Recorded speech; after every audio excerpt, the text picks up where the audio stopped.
ఆది కాండము 2వ అధ్యాయం. ఆకాశమును భూమియు వాటిలోనున్న సమస్త సమూహమును సంపూర్తి చేయబడెను. దేవుడు తాను చేసిన తన పని 7వ దినములోగా సంపూర్తి చేసి తాను చేసిన తన పని అంతటి నుండి 7వ దినమున విశ్రమించెను. కాబట్టి దేవుడు ఆ 7వ దినమును ఆశీర్వదించి పరిశుద్ధపరచెను. ఎలయనగా దానిలో దేవుడు తాను చేసినట్టియు సృజించినట్టియు తన పని అంతటి నుండి విశ్రమించెను.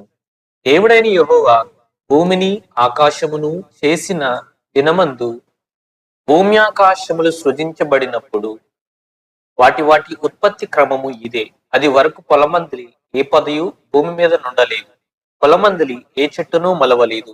ఏలయనగా దేవుడైన యెహోవా భూమి మీద వాన కురిపించలేదు, నేలను సేద్యపరచుటకు నరుడు లేడు. అయితే ఆవిరి భూమి నుండి లేచి నేల అంతటినీ తడిపెను.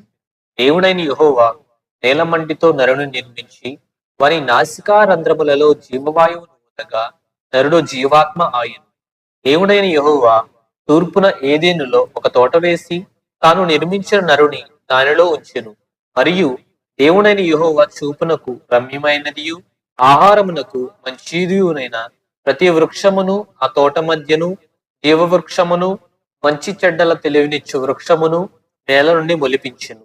మరియు ఆ తోటను తడుపుటకు ఏదెనులో నుండి ఒక నది బయలుదేరి అక్కడ నుండి చీలిపోయి 4 శాఖలాయెను. మొదటి దాని పేరు పీషోను. అది హవీలా దేశమంతటి చుట్టూ పారుచున్నది. అక్కడ బంగారమున్నది.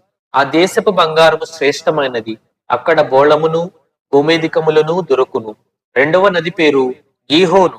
అది కూషు దేశమంతటి చుట్టూ పారుచున్నది. మూడవ నది పేరు హిద్దేకేలు. అది అష్షూరు తూర్పు వైపున పారుచున్నది. 4వ నది యూఫ్రటీసు. మరియు దేవుడని యెహోవా నరును తీసుకుని ఏదేను తోటను సేద్యపరచుటకును దాన్ని కాచుటకును దానిలో ఉంచెను. మరియు దేవుడైన యెహోవా ఈ తోటలోనున్న ప్రతి వృక్ష ఫలములను నీవు నిరభ్యంతరముగా తినవచ్చును. అయితే మంచి చెడ్డల తెలివినిచ్చు వృక్ష ఫలములను తినకూడదు.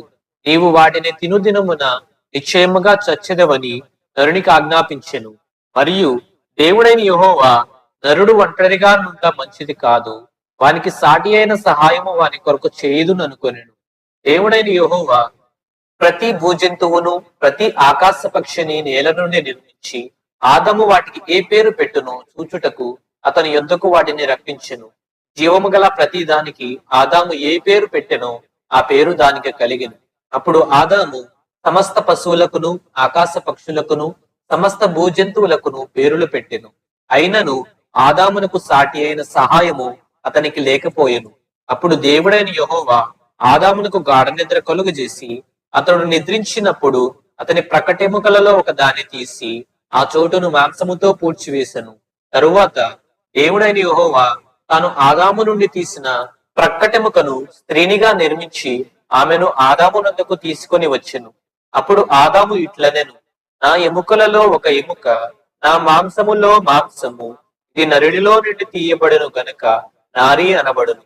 కాబట్టి పురుషుడు తన తండ్రిని తన తల్లిని విడిచి తన భార్యను హత్తుకొనును, వారు ఏక శరీరమై ఉందురు. అప్పుడు ఆదామును అతని భార్యయు వారిద్దరూ దిగంబరులుగా నుండిరి. అయితే వారు సిగ్గు ఎరుగక యుండిరి.